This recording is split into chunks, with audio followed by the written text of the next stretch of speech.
Halo semuanya, welcome back to our video. Pada video kali ini, kami akan membahas mengenai industri tempe. Jangan lupa like, comment, and subscribe ya. Terima kasih.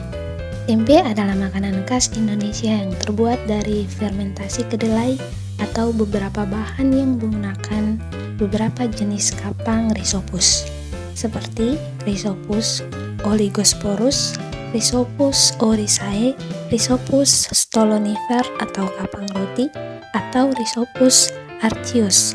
Sediaan fermentasi ini secara umum dikenal sebagai ragi tempe. Biji yang tumbuh pada kedelai menghidrolisis senyawa-senyawa kompleks menjadi senyawa-senyawa sederhana yang mudah dicerna oleh manusia. Tempe kaya akan serat pangan, kalsium, vitamin B, dan zat besi. Berbagai macam kandungan dalam tempe mempunyai nilai obat seperti antibiotik untuk menyembuhkan infeksi dan antioksidan untuk pencegahan penyakit degeneratif. Secara umum, tempe berwarna putih karena pertumbuhan miselia kapang yang merekatkan biji-biji kedelai sehingga terbentuk tekstur yang memadat. Degradasi komponen-komponen kedelai pada fermentasi membuat tempe memiliki rasa dan aroma yang khas. Berbeda dengan tahu, tempe terasa agak masam. Tempe banyak dikonsumsi masyarakat di Indonesia, tetapi sekarang telah mendunia. Kaum vegetarian di seluruh dunia banyak yang telah menggunakan tempe sebagai pengganti daging. Akibatnya, saat ini tempe tidak hanya diproduksi di Indonesia, tetapi juga di banyak tempat di dunia. Berbagai penelitian ini, sejumlah negara seperti Jerman, Jepang, dan Amerika Serikat. Indonesia juga sekarang berusaha mengembangkan galur atau strain unggul Rhizopus untuk menghasilkan tempe yang lebih cepat, berkualitas, atau memperbaiki kandungan gizi tempe. Terdapat beberapa metode pembuatan tempe, namun teknik pembuatan tempe di Indonesia secara umum terdiri dari tahap perebusan, pengupasan, perendaman, dan pengasaman. Selanjutnya, pencucian, inokulasi dengan ragi, pembungkusan, dan fermentasi. Tidak seperti makanan kedelai tradisional lainnya yang biasanya berasal dari Cina atau Jepang, tempe berasal dari Indonesia.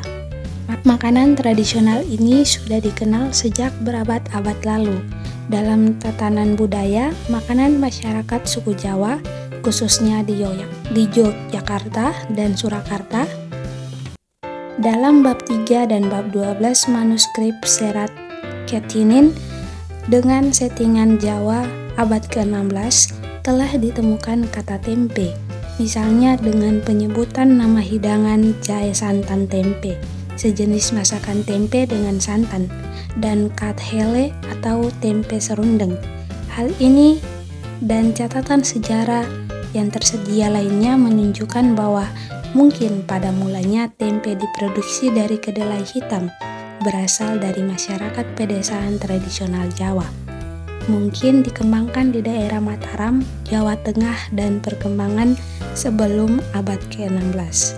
Kata tempe berasal dari bahasa Jawa kuno. Pada zaman Jawa, terdapat makanan berwarna hitam terbuat dari tepung sagu yang disebut tumpi. Tempe segar yang juga berwarna putih terlihat memiliki kesamaan dengan makanan tumpi tersebut. Selanjutnya adalah industri tempe. Menurut Undang-Undang Nomor 3 Tahun 2014 tentang Perindustrian, industri adalah seluruh bentuk kegiatan ekonomi yang mengolah bahan baku atau memanfaatkan sumber daya industri sehingga menghasilkan barang yang mempunyai nilai tambah atau manfaat lebih tinggi. Industri pengolahan merupakan suatu kegiatan ekonomi untuk mengubah suatu barang dasar, baik secara mekanis maupun kimia, menjadi barang yang lebih tinggi nilainya. Adapun perusahaan atau usaha industri adalah suatu unit usaha yang melakukan kegiatan ekonomi dengan tujuan untuk menghasilkan barang atau jasa, terletak pada suatu bangunan atau lokasi tertentu, mempunyai catatan administrasi tersendiri mengenai produksi dan struktur biaya, serta ada seseorang atau lebih yang bertanggung jawab atas usaha tersebut. Menurut Badan Pusat Statistik pada tahun 2021, berdasarkan banyaknya tenaga kerja, industri dapat digolongkan menjadi 4 kriteria, yaitu ada industri rumah tangga, industri kecil, industri sedang, dan industri besar. Industri rumah tangga adalah industri skala kecil dengan tenaga kerja terbatas serta modal yang tidak terlalu besar. Tenaga kerja atau karyawan biasanya terdiri dari 1 hingga 4 orang dan merupakan anggota keluarga sendiri atau orang terdekat. Karena skalanya yang kecil, maka industri rumah tangga dapat dikerjakan di rumah. Adanya industri ini mampu mengurangi angka pengangguran. Oleh sebab itu, peran industri rumah tangga sebenarnya sangat penting bagi tujuan kegiatan ekonomi, baik wilayah maupun perwilayahan. Industri kecil adalah jenis usaha yang menerapkan manajemen dagang dan jasa. Usaha ini bisa dilakukan secara perseorangan karena dapat dimulai dari modal yang kecil. Selain itu, tenaga kerjanya pun tidak butuh terlalu banyak, sekitar 5 hingga 19 orang yang berasal dari lingkungan sekitar atau masih ada hubungan saudara. Peluang usaha industri kecil sangat potensial dalam jenis usaha apa saja, sebab usaha ini bisa menawarkan jasa yang bersumber dari keahlian sang pemilik. Industri kecil ditetapkan berdasarkan jumlah tenaga kerja dan nilai investasi, tidak termasuk tanah dan bangunan tempat usaha. Industri sedang adalah industri yang memiliki modal yang cukup besar, tenaga kerjanya memiliki keterampilan tertentu, dan pimpinan perusahaannya memiliki kemampuan manajerial tertentu. Industri sedang biasanya memiliki jumlah tenaga kerja sebanyak 20-29 orang. Industri besar adalah industri yang memiliki modal besar yang dihimpun secara kolektif dalam bentuk kepemilikan saham. Tenaga kerjanya pun harus memiliki keterampilan khusus dan pimpinan perusahaannya dipilih melalui uji kemampuan dan kelayakan. Jumlah tenaga kerja dalam industri besar sebanyak 100 orang atau lebih. Agroindustri adalah industri yang bahan baku utamanya berasal dari produk pertanian dengan jumlah minimal 20% dari total bahan baku yang digunakan. Contohnya adalah industri pembuatan tempe. Industri pembuatan tempe adalah kegiatan yang memanfaatkan kedelai sebagai bahan baku utama untuk membuat tempe. Industri tempe merupakan suatu sektor usaha yang bergerak di bidang pangan yang memanfaatkan bahan baku pertanian untuk diolah menjadi produk yang memiliki nilai tambah, yaitu berupa tempe jadi maupun setengah jadi. Pada umumnya, industri tempe masih tergolong industri rumah tangga dengan jumlah tenaga kerja 1-4 orang dan industri kecil dengan jumlah tenaga kerja 5-19 orang. Industri tempe skala rumah tangga merupakan salah satu industri mikro yang banyak dijumpai di masyarakat. Produksi tempe ini banyak dilakukan di daerah perumahan serta lingkungan pemukiman penduduk. Saat ini masih banyak dari industri tersebut belum memiliki sistem pengolahan limbah yang baik. Proses pembuatan tempe pada dasarnya adalah proses fermentasi dengan didahului oleh berbagai proses lainnya. Cara pengolahan tempe di tingkat pengrajin berbeda antara satu daerah dengan daerah lain dan antara satu pengrajin dengan pengrajin lainnya. Salah satu perbedaan yang signifikan dalam proses produksi tempe adalah ada atau tidaknya perendaman dan pemasakan kedelai untuk kedua kalinya. Perbedaan ini dapat menyebabkan perbedaan kualitas tempe yang signifikan pada tekstur, rasa, dan aroma tempe yang dihasilkan. Berikut adalah tabel mengenai variasi metode pengolahan tempe. Metode 1 dan 2 merupakan metode yang paling sederhana. Pada proses yang kompleks seperti penggunaan metode 7, yang proses perebusan dan perendamannya dilakukan sebanyak 2 kali, menghasilkan tempe dengan rasa yang lebih enak. Daerah yang memproduksi tempe dengan tahap metode 7 ini diantaranya adalah Yogyakarta dan Wonogiri. Industri tempe di Indonesia saat ini mencapai 32.171 unit dengan 83.352 orang tenaga kerja. Salah satu contoh industri tempe di Indonesia adalah industri tempe yang berada pada kota Surakarta. Salah satu industri tempe yang ada di Indonesia ada di kota Surakarta. Alat-alat yang digunakan dalam proses produksi usaha industri tempe kedelai skala rumah tangga di kota Surakarta masih sederhana. Peralatannya yaitu yang pertama ada mesin pemecah kedelai. Mesin ini dilengkapi dengan dinamo yang berfungsi untuk menggerakkan kincir sehingga dapat berputar. Mesin ini dioperasikan secara manual oleh manusia, yaitu cukup dengan memutar bagian pinggir dari mesin tersebut. Yang kedua ada ember dan drum tandon air yang berfungsi sebagai tempat untuk merendam kedelai sebelum dan setelah direbus, untuk mencuci kedelai dan juga sebagai tempat untuk menampung air. Kemudian yang ketiga ada drum perebus, panci atau dandang yang berfungsi untuk merebus kedelai yang terbuat dari stainless steel dan berkapasitas sesuai dengan kebutuhan. Alat perebus ini juga sering kali digunakan dalam proses perendaman. Kemudian ada kompor yang merupakan alat untuk merebus kedelai kedelai, ada irik yang berfungsi sebagai alat untuk meniriskan kedelai setelah kedelai direndam, dicuci ataupun direbus. Irik terbuat dari bambu yang dianyam kasar atau bercelah-celah. Kemudian ada karung atau bagor yang digunakan untuk meletakkan kedelai dalam jumlah yang banyak. Kemudian ada tray yang merupakan alat dari triplek yang disusun seperti rak yang berfungsi sebagai tempat untuk meletakkan tempe yang sudah dibungkus selama proses fermentasi. Penggunaan tray atau triplek biasanya hanya untuk pengusaha tempe yang membuat tempe dalam kemasan plastik saja. Dan selanjutnya kita akan membahas mengenai industri tempe di Merauke. Kota Merauke sebagai kota yang terletak paling timur di Indonesia juga memiliki industri tempe loh. Salah satunya yaitu Rumah Tempe Azaki. Rumah Tempe Azaki ini beralamat di Jalan KPG Simpang Putih, Kelurahan Samkai. Meskipun merupakan industri rumah tangga, menurut informasi, Rumah Tempe Azaki ini sudah sampai mengekspor produk tempe mereka sampai ke Korea loh. Nah, beberapa waktu lalu, saya dan teman-teman melakukan wawancara ke Rumah Tempe Azaki. Oke, selamat sore Pak. Nama saya Fatar Misrikar, mahasiswa dari Universitas Musamus. Jadi rencananya mau minta bantuan Bapak untuk kami wawancarai untuk seputar industri tempe ini Pak, gitu Pak. Iya. Oleh Bapak siapa namanya Pak? Pak Dadang. Pak Dadang. Kira-kira untuk bahan baku dalam pembuatan tempe yang Bapak kembangkan ini, Bapak produksi dari mana asalnya bahan bakunya Pak? Bahan bakunya yang dari supplier dari sini. Supplier dari sini. Dari Bintoro. Oh, dari Bintoro. Iya. Kemudian kalau untuk kedelai yang digunakan itu kedelainya jenis apa Pak yang digunakan biasanya dalam industri? Kedelainya mereknya merek Perbin. Superbin. Iya. Kedelai Amerika. Kedelai Amerika.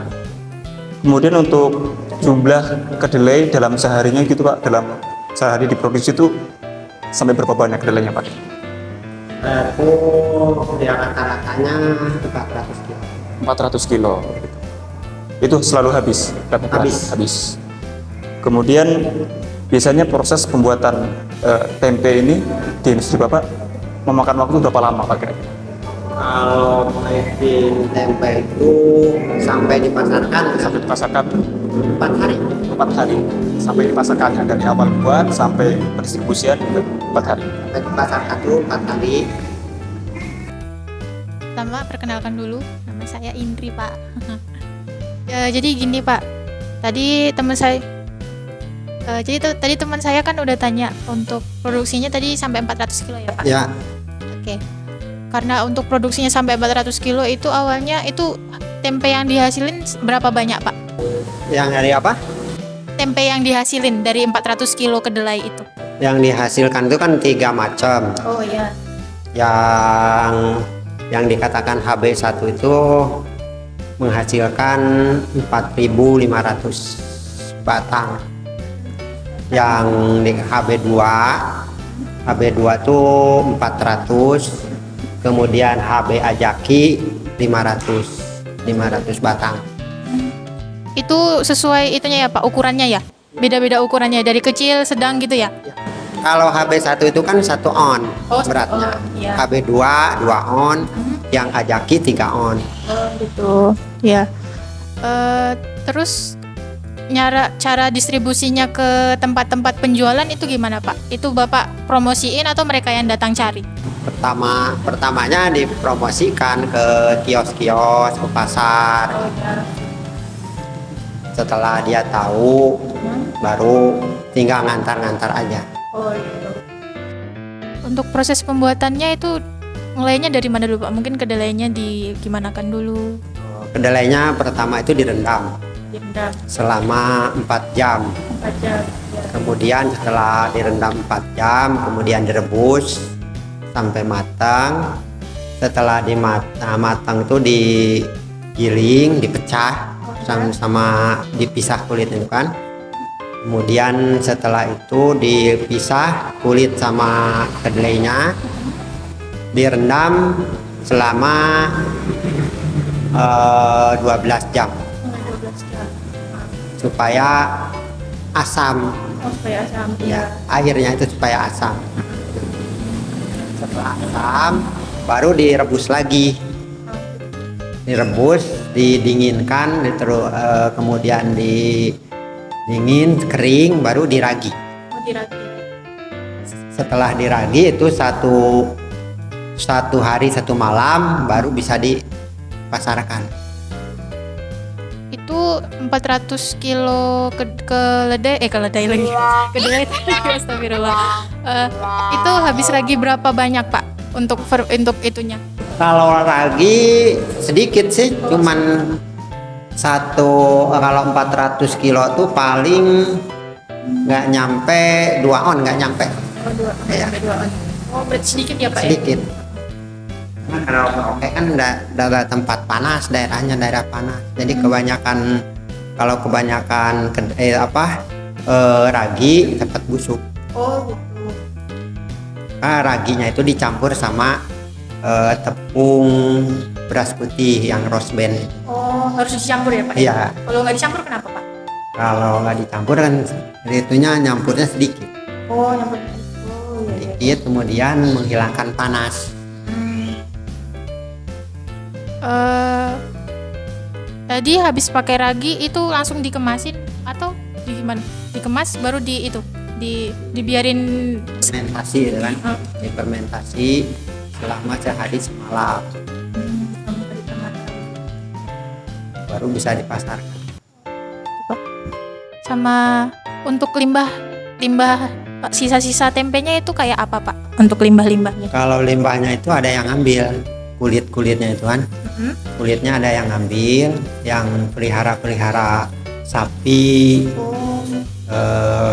kemudian yang pelihara babi, itu buat makanan ternak. Ada yang ambil, bahkan air rebusannya juga diambil buat minumnya, buat minum binatang. Sisa produksinya cuma itu tadi, Pak, kulit sama airnya, atau ada yang lagi? Ada yang lain? Nggak ada yang Itu lain. aja. Coba itu aja.